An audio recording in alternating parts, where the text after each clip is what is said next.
Hello and welcome to CPS 360. I'm Julia Bauer. And I'm Marco Rea. In this episode, we have some features on some young artists, the Rockbridge Show Choir, Battle High's Mac Scholars Club, and much more. Our first story, produced by Asia Tilford, gives us an in-depth report on Battle High School's Mac Scholars program.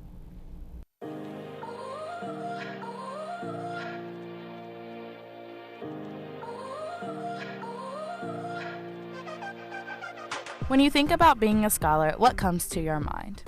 Harvard, Yale, Princeton? How about your own high schools here in Columbia? We kind of built up a family, we've been in it since like 6th or 7th grade, and we're in 12th grade now, so.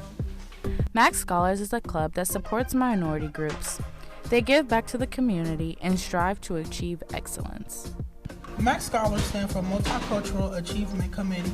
So mainly what goes on in Mac Scholars is we have a committee of people, which is like a group of people, and we would come together and we fundraise and we would do community services and stuff like that.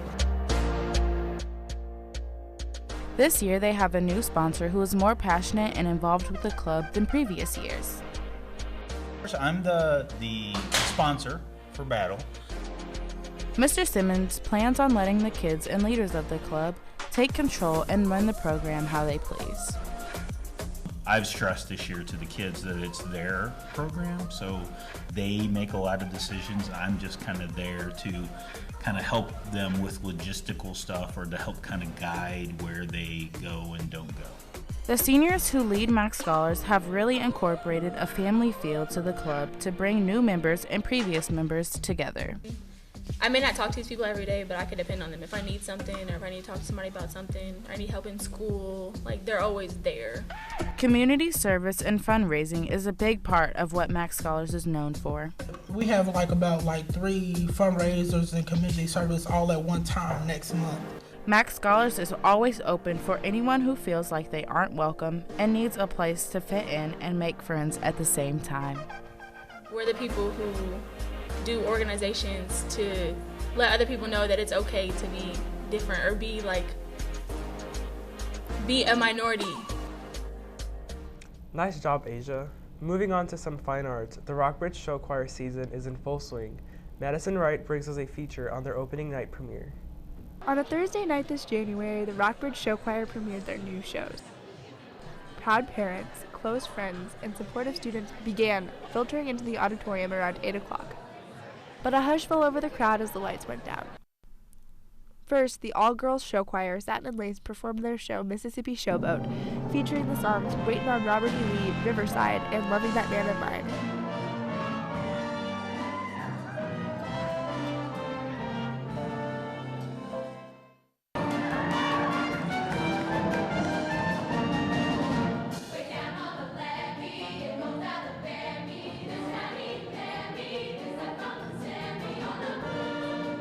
As well as Blackwater, Muddy Water, and Proudberry.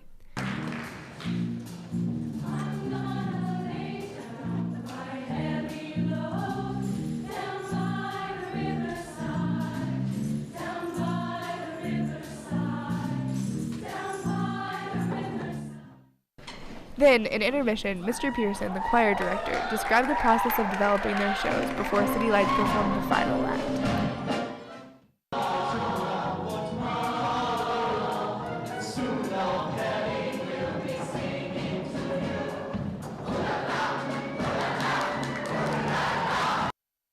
Though the show seemed to be seamlessly put together, it hinted at the amount of work that was done behind the scenes. Well, we have in the mornings about 45 minutes every other day, and then in the afternoons we have usually 2 times a week. It's 3 hours sometimes. We put a lot of work into our shows, and so just getting out there and being able to perform it, it's fun. During the show, we usually have changers backstage for when we have really quick costume changes. They help unzip and zip back up and help us get shoe changes and stuff. And then there's also techies backstage who are ready to move props, and they're always there to help when we need things fixed in the middle of a performance. Soloist, dynamic choreography, and beautiful melodies highlighted the talent of these choirs, with everyone receiving a standing ovation. I love after we have finished and the curtains close and we're all screaming and really excited after we This has been Madison Wright for CPS 360. Staying on the topic of show choir, the program hosted their annual festival, attracting schools from all parts of Missouri and some surrounding states. Marco was there to capture all of the sights and sounds. The Rockbridge halls were filled with show choirs from all around Missouri this weekend as the first festival of the season took place. City Lights and Sand and Lace hosted powerhouses like Pleasant Hill, Warrensburg, and Jenks. Not participating at their home competition, Rockbridge Show Choir stayed busy all day. Well, mostly we just take care of our show choirs. We wait for them first off. And then when they get here, we take them to the rooms that they set up in. And make them feel welcomed. We do a lot with setting up the festival. We set up the rooms where the people who are hosting, we set up the rooms where they are based. The festival was all day and started as early as 8 a.m. Needless to say, everyone was tired. This is our first one because she's a freshman, so this is the first time we've done this. It's interesting. It's kind of fun.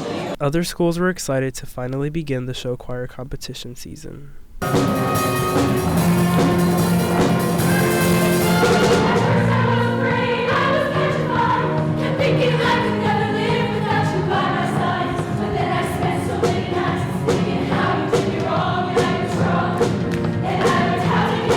Yeah, it's really fun. We get to meet a lot of new people, make new friends and stuff. Hard work has paid off. We work our butts off all the time. So.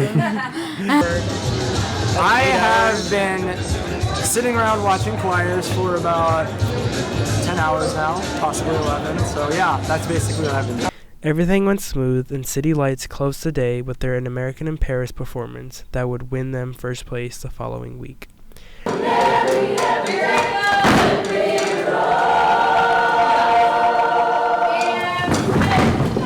Reporting for CPS 360, this is Marco Rea.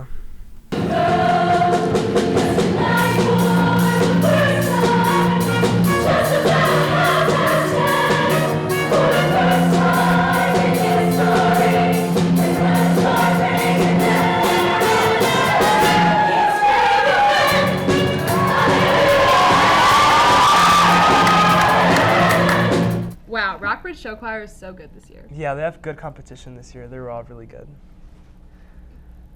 Well, it is getting to be that time of year when court warming is upon us. Cole McGee has a story on Hallsville High School. It's been a hectic week here at Hallsville High School. This week marks the 57th court warming at Hallsville High School. The week is filled with dress-up days and overall cheer for the big game this Friday. Sally Colwell feels that homecoming means a lot more. For me, it means everybody coming home.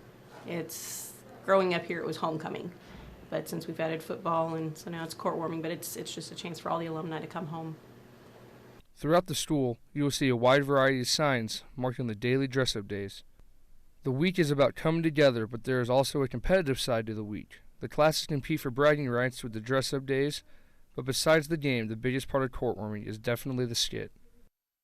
The skit. Every Friday afternoon at the end of the week, we have a skit for court warming. It's just tradition. So that's what we do, and that's probably one of the funner parts of the court warming festivities. Senior Justin Ogle isn't just pumped for the game, but also for the festivities. The best part of the week is definitely the game, because, California, nobody likes California. Basketball, everybody likes basketball. Besides from the game, Justin is also up for Senior Court Warming King. I think it's pretty cool. I really don't see how people think I'm cool enough, but hey, whatever, man. I'm up for Court Warming King. I'll take it. After all the festivities die down, Hallsville will be hosting the annual Court Warming Dance. Nicely done, Cole. That looked like a fun week. Moving on to another fun event, Allie Hill brings us a story about an event featuring some of Columbia's young artists. Last Wednesday, in downtown Columbia, the annual 5th grade art extravaganza was underway. This event was constructed in order to get 5th graders excited about taking a fine arts class, something that has been proven difficult in the past. I think it's important just because it's like a creative outlet that I think is just really important to have. Just everyone needs to have that in their life. Art, choir, and acting classes from both Rockbridge and Hickman came to show off their skills.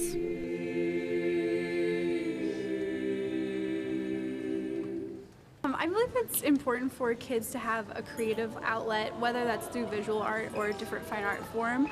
I just think that being in a creative setting kind of forces them to learn and think in a different way.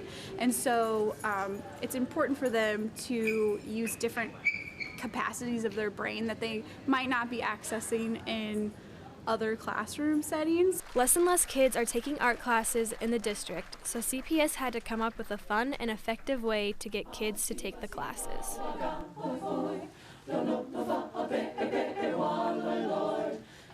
We have a really amazing fine arts coordinator who realized we had a hole that was missing where we weren't really advertising the visual arts, theater, or choral music, and so he thought to himself, we really need to expand this and expose fifth graders to everything the fine arts world can offer them at the middle school and high school level. Getting them just talking about art and remembering us as teachers is a good way to kind of get them excited about the middle school and high school experience. That looked like a lot of fun, Marco. It was. I wish I could have been there.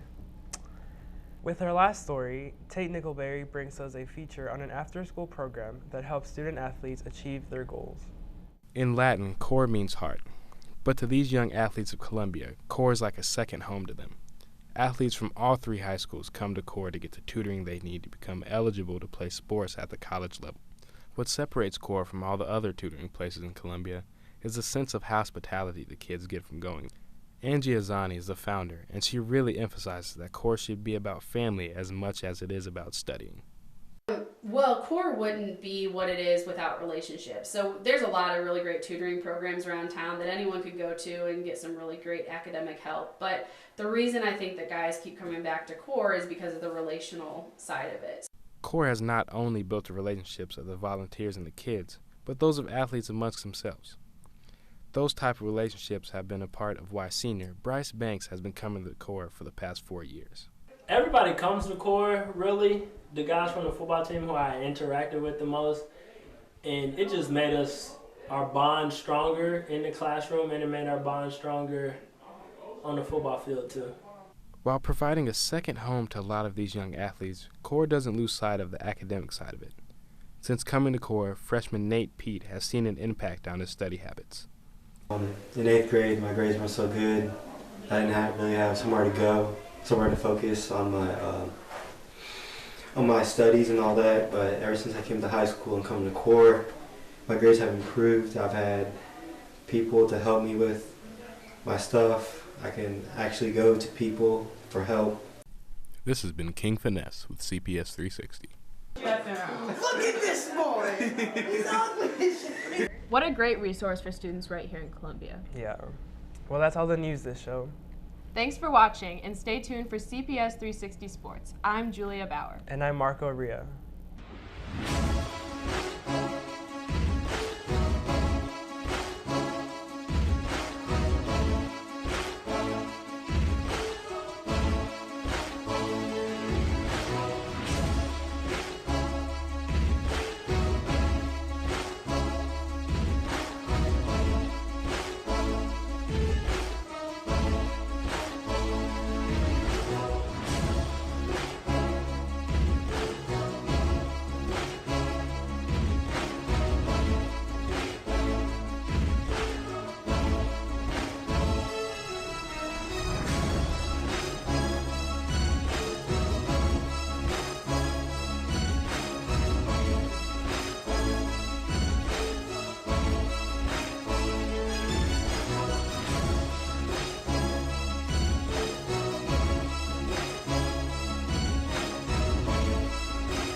Welcome to CPS 360 Sports. Our first story is a feature done by PJ Geen on a local Hickman High School wrestler who is new and rising in the ranks. What makes a great athlete? Great skill or the skill to adapt greatly? Starting a new sport can be intimidating. Starting wrestling can be harder. And everyone is at a loss of words at what Hickman High School student Elijah Crum has accomplished.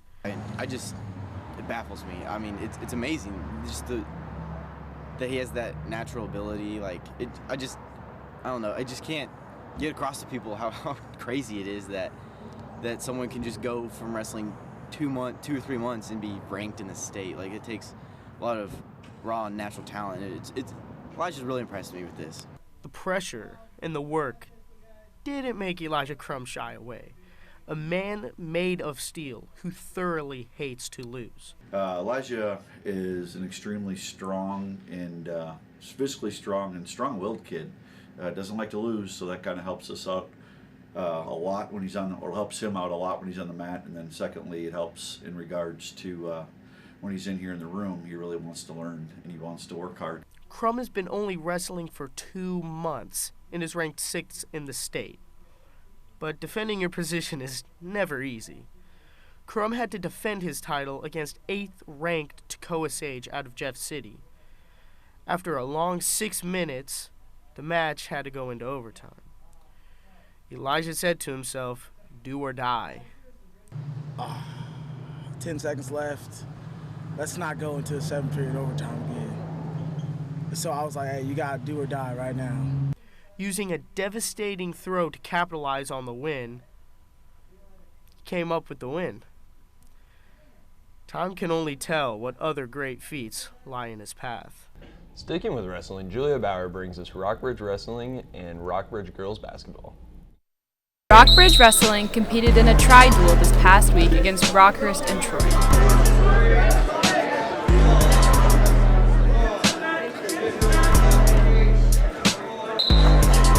Isaac Loggy lost his match against Rockhurst, as well as Brock Davis.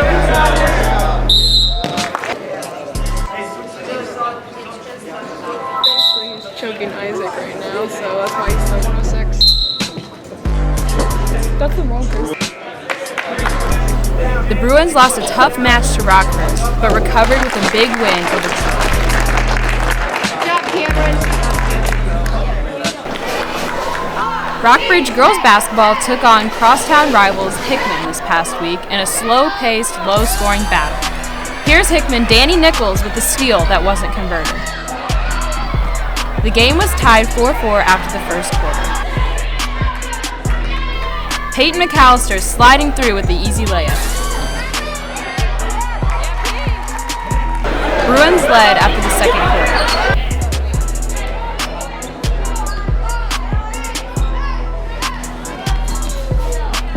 The game slowly picked up as Hickman gained some momentum.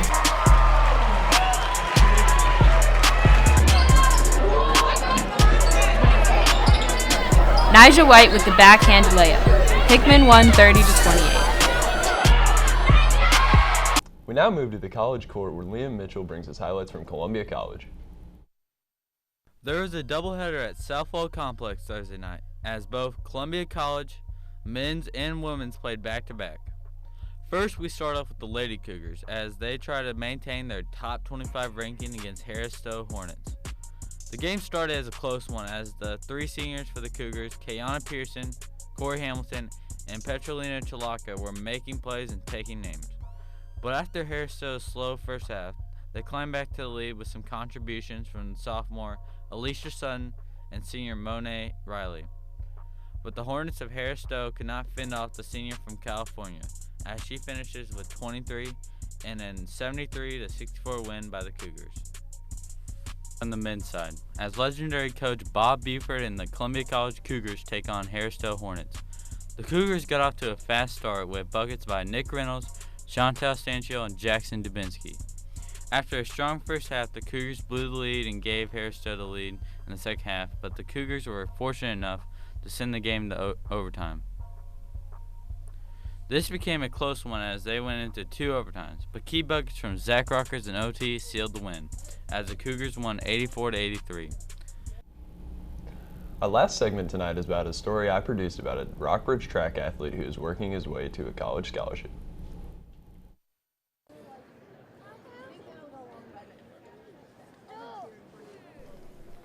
Many people out at the Hearn Center today for the big track meet being done at Mizzou.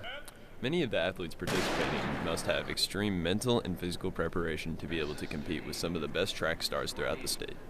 Colin Crane does some specific things to help him prepare for the physical as well as mental challenges he is about to face. I just think that keeping the same mindset, like you can get upset at yourself pretty easy if you don't do what you know you can do. So you just have to keep a level head and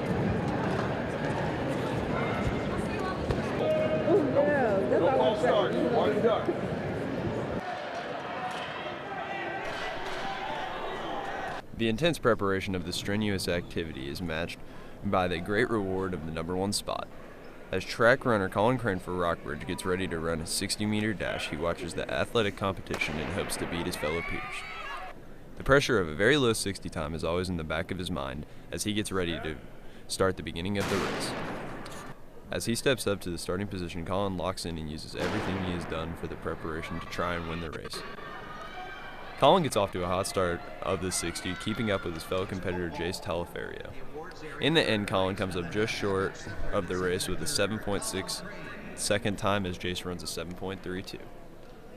Throughout this, Colin also placed second in the long jump and also in this.